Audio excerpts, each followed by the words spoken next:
watch it fall. Too much.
So there's a TV company filming a documentary called British Racing Green, all about car culture in the UK. Bex is gonna be in it, but they want a second driver as well.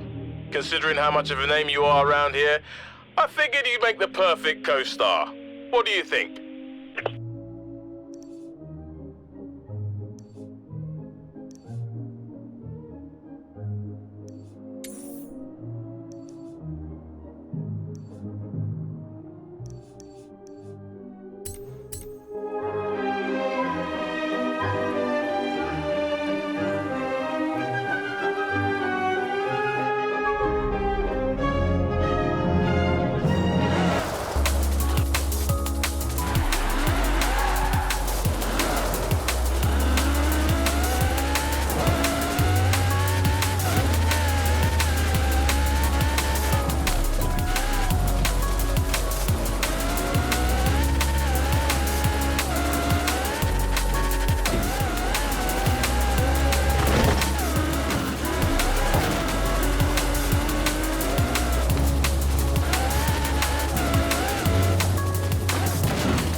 Great to see you.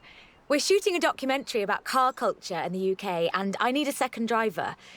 You've made a name for yourself, and it would be great to have you aboard. It's simple. You drive, I tell the story. Let's do it.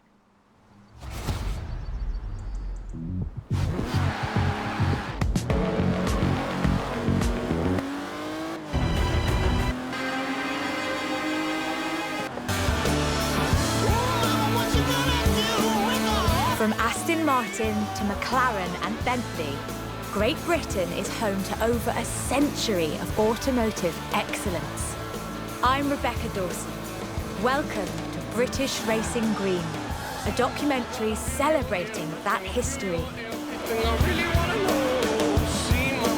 The Aston Martin DB5 Vantage was the quintessential Grand Tourer of the 1960s, combining British engineering and Italian design.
Silver DB5 would be immortalised in half a century of cinema.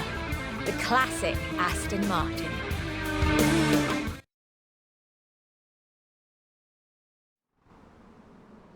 But in 2016, a new DB was unveiled, heralding the dawn of Aston Martin's second century.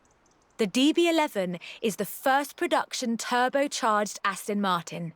But is it a worthy successor to that legacy? The short answer is yes. It's bold, responsive, and agile, with perhaps the best GT chassis in the world. And listen to it.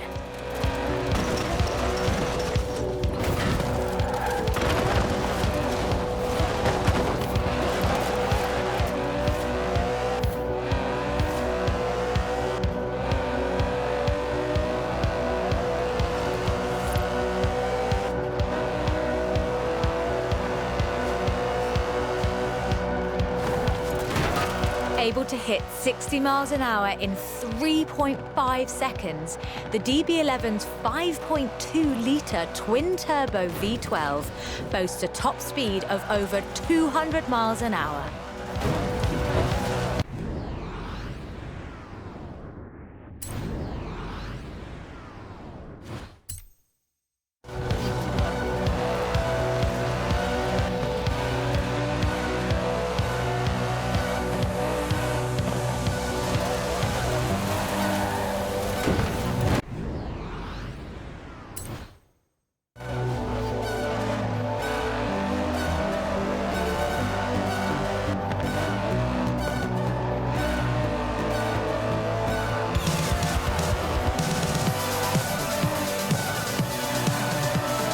The DB11 is not the fastest car in the world, but then it's not trying to be.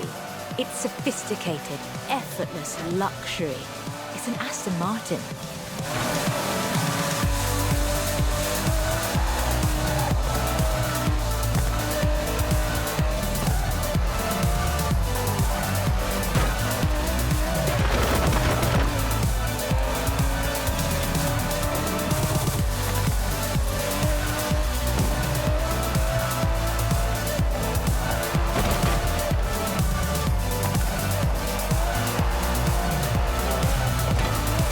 The DB11's front strakes channel air to create a virtual spoiler, providing downforce without compromising the car's clean lines.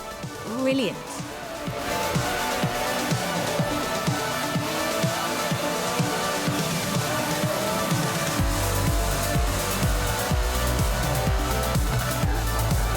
Most importantly, I think, the DB11 proves that Aston Martin is ready for another century of beautiful cars.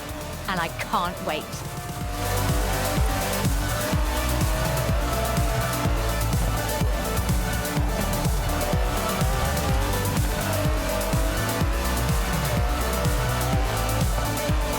Beautiful as they are, Aston Martins are only one of many cars made in the United Kingdom. Let's see what else is out there.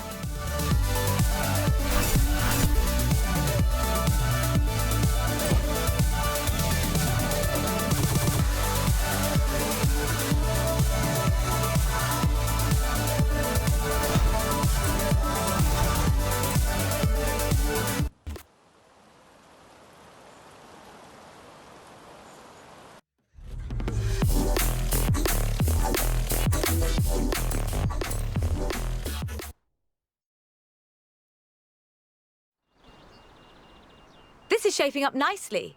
Time for a change of pace, though. At least at first. The next segment is about Land Rover, and we'll be starting out with the Type 3.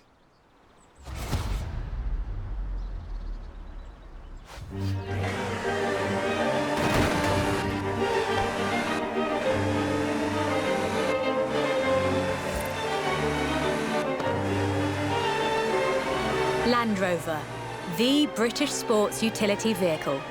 But before that, they were actual utility vehicles. Solid, tough trucks, unstoppable over almost any terrain. The Land Rover Type 3 marks the point where that shift begins, and we'll be looking at what that meant.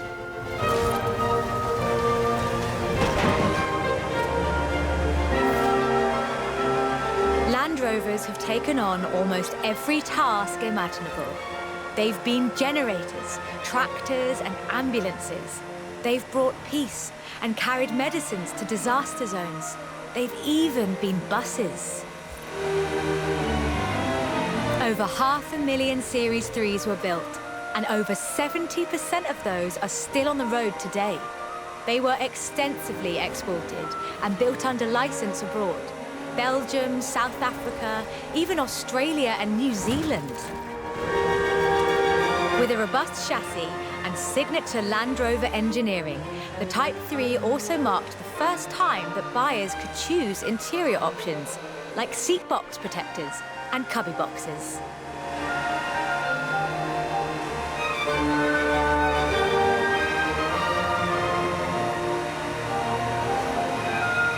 That trend continued, and by 1982, Land Rover were offering the county spec Type 3. Leisure drivers could choose from such luxuries as all-cloth seats, soundproofing, and tinted glass. The trend was increasingly clear, and the future of the Land Rover was starting to take shape. If you squinted, you could already see the shape of the first sports utility vehicle, the Range Rover.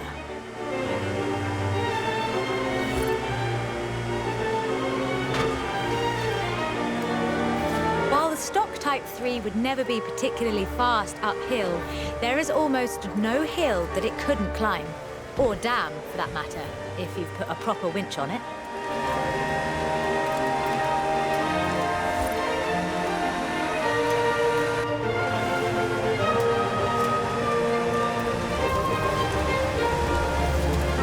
In 1978, a Series 3 was custom-built for Her Majesty Queen Elizabeth II. It only had 1,892 miles on the clock when it was auctioned into private hands. And it was in perfect condition. It would be.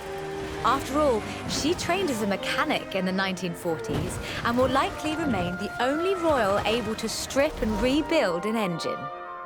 Along with the Range Rover, others would follow. Discovery, Defender, and the Freelander. Each a more sophisticated and enjoyable utility vehicle. But none of them were a replacement for the Type 3. They were a different kind of car.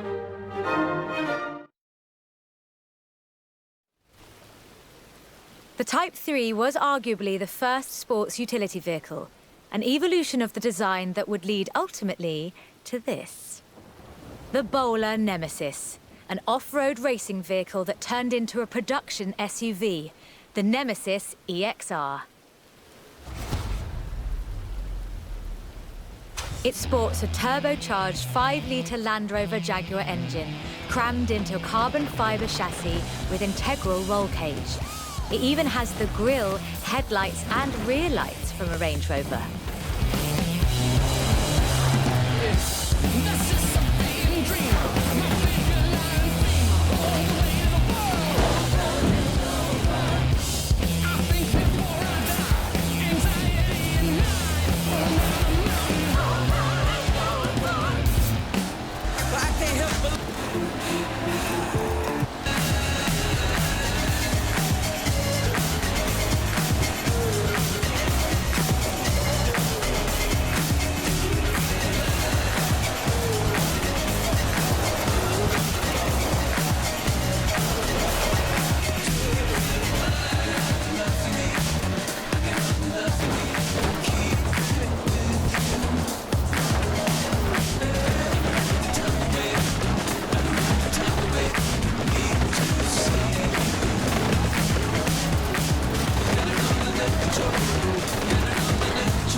If you want to see what the Type 3 would be like if it ever stopped doing important things, this is it. And it's beautiful.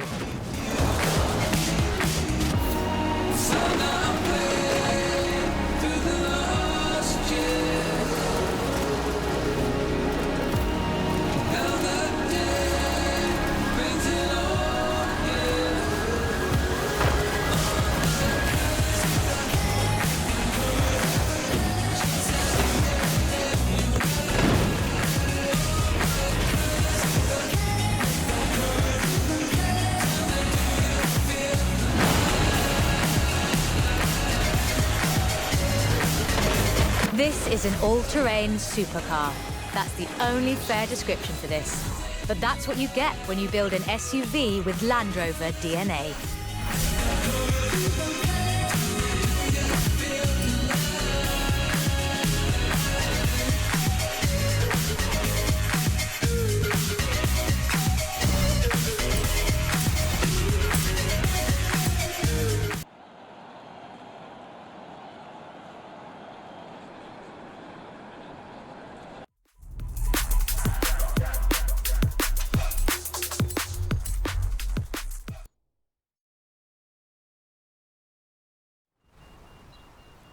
Hope you're enjoying yourself. I know I am. It's great to be able to just focus on telling the story while someone else handles the driving for once. Let's get to the next one. This time, it's Lotus.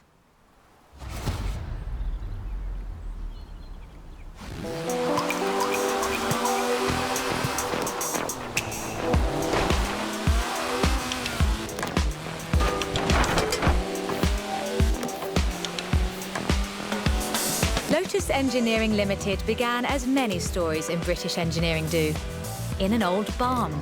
The first Lotus cars were offered as kits. You built them yourself. From 1962, they began to actually build the cars themselves. The Elan Sprint showed exactly what they intended to do. Built around a steel backbone with a fiberglass chassis, the Sprint weighed in at a meager 687 kilos parked on the curb. On the road, this translated into brilliant agility and fantastic performance.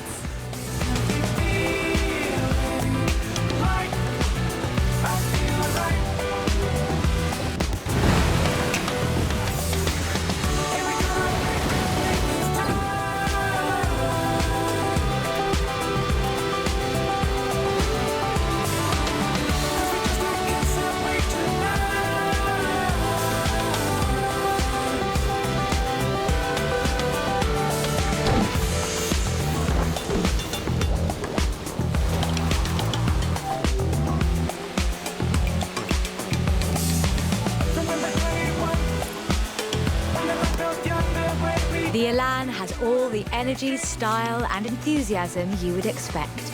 Bold, quick, and fun. So much so that they put it in the name.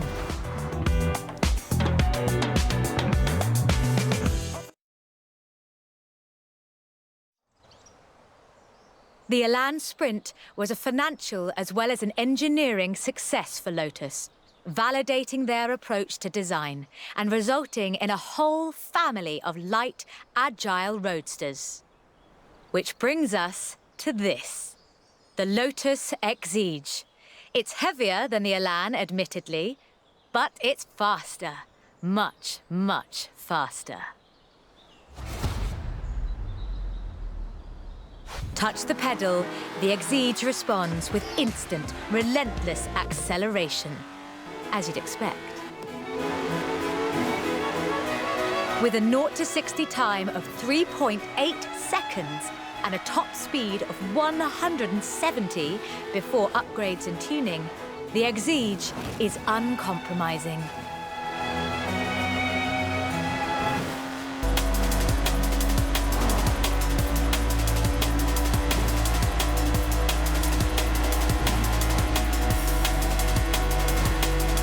And there's no power steering, so you can really feel the road. A genuinely thrilling drive, and one that isn't afraid to demand you take it seriously.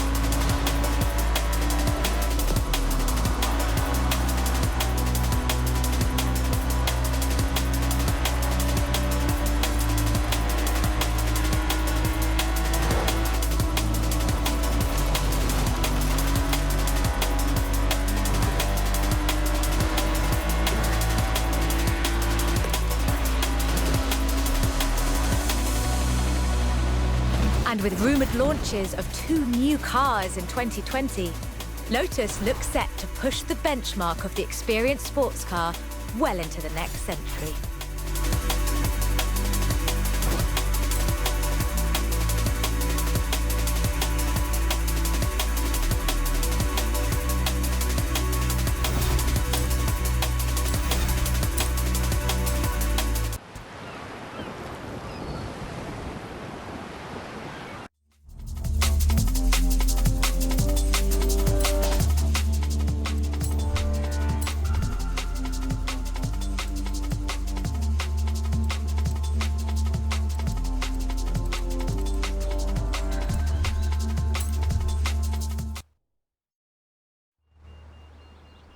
Done much rallying?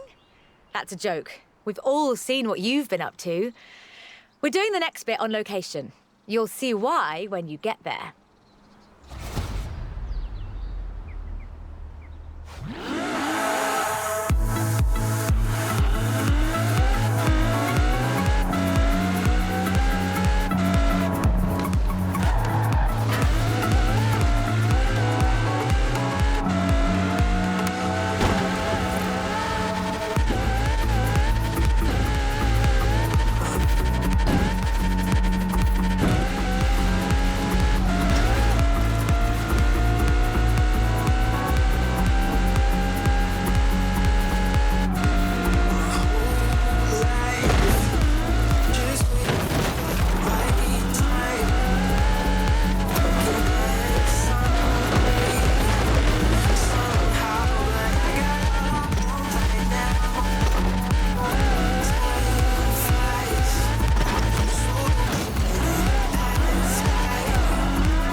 Ford, that most American of cars.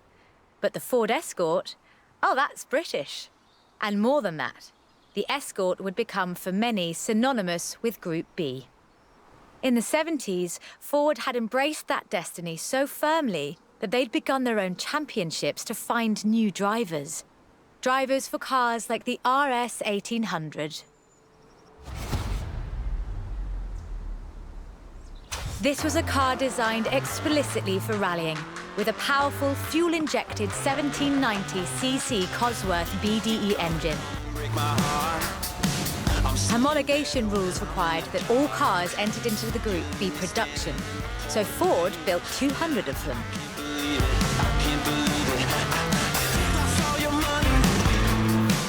The RS 1800 brought home 17 World Rally Championship victories for Ford.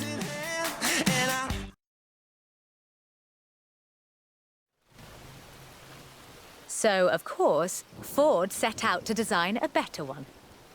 The RS 200 Evolution was their answer. A purpose-built rally car designed to do one thing: win Group B. With a 1.8 turbocharged Ford Cosworth BDT engine and all-wheel drive, the RS 200 had perhaps the best suspension platform of any car of its era. The chassis was fiberglass from Reliant, and the massive Ford parts bin was raided to give the car that iconic look. Fortunately, Ford built over 200 as part of the homologation requirements for Group B, so you can still find them, if you're lucky.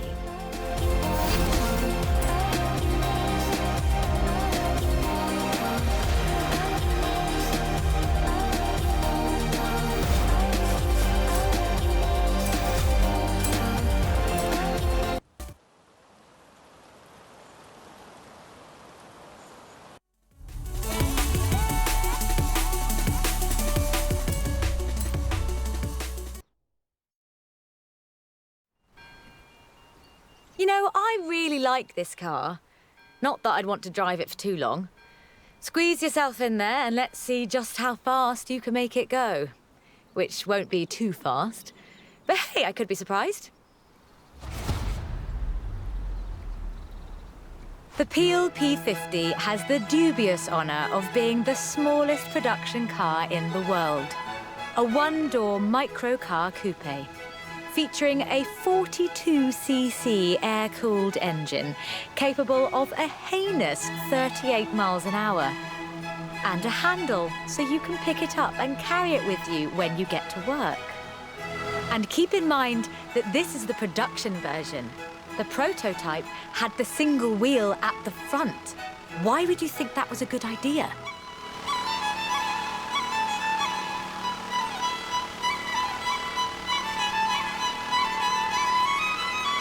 In 2010, though, production restarted at Sutton in Ashfield. So, if you'd like to own the modern incarnation of this, I suppose you can.